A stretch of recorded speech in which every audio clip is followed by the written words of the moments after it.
Hello, welcome to Chapter 3 Docker Architecture and Key Components. Now we understand why container exist and how they compare to virtual machine. It's time to look inside Docker itself and understand its architecture and key components.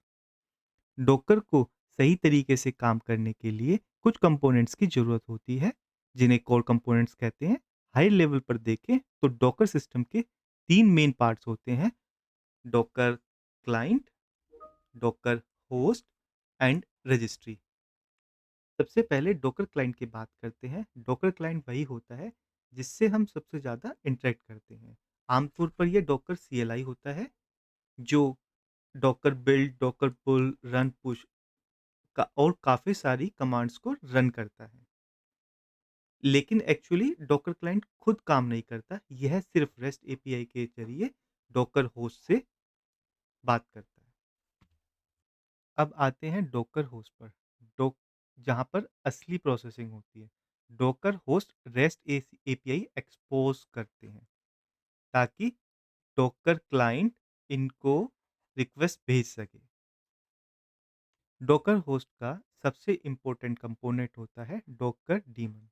यही demon images build करता है, containers को create करता है, containers को start and stop करता है और पूरे डोकर सिस्टम को मैनेज करता है।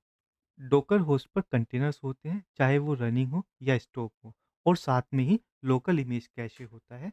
इमेज कैशे का काम इमेज को लोकली स्टोर करना होता है ताकि बार बार इमेजेस को रजिस्ट्री से डाउनलोड ना करना पड़े।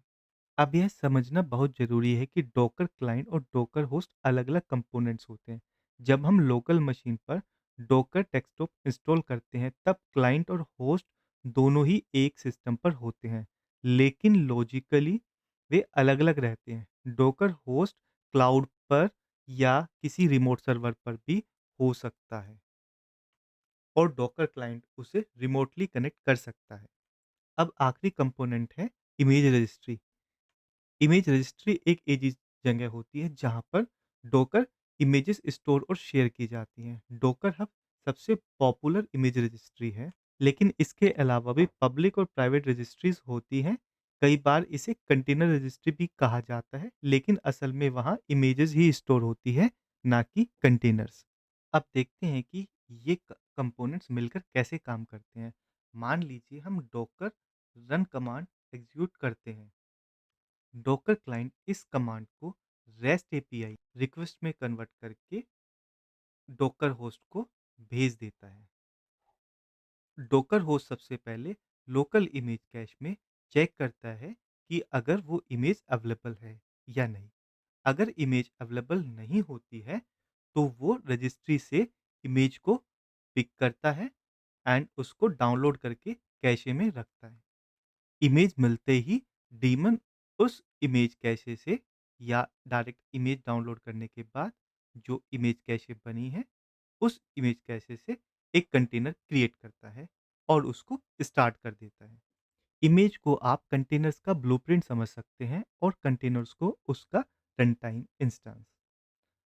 अगर आप ऑब्जेक्ट ओरिएंटेड प्रोग्रामिंग जानते हैं तो इमेजेस क्लास की तरह होती हैं और कंटेनर्स उसके ऑब्जेक्ट। एक और कॉमन यूज केस है इमेज बिल्ड और पुश करना। जब हम डॉकर बिल्ड रन करते हैं, डॉकर क्लाइंट डॉकर फाइल और बिल्ड कंटेक्स्ट डॉकर होस्ट को भेजता है। डॉकर डीमन उस डॉकर फाइल के इंस्ट्रक्शन के अनुसार इमेज बिल्ड करता है। इस दौरान बेस इमेज रजिस्ट्री से डाउनलोड हो सकती है अगर वो कैशे में अवेलेबल ना हो। इमेज बिल्ड होने के बाद वह लोकल कैशे में स्टोर होती है। रजिस्ट्री में अपलोड करने के लिए हम डॉकर पुश कमांड यूज करते हैं। पुश करने में रजिस्ट्री को ऑथेंटिकेशन की जरूरत होती है।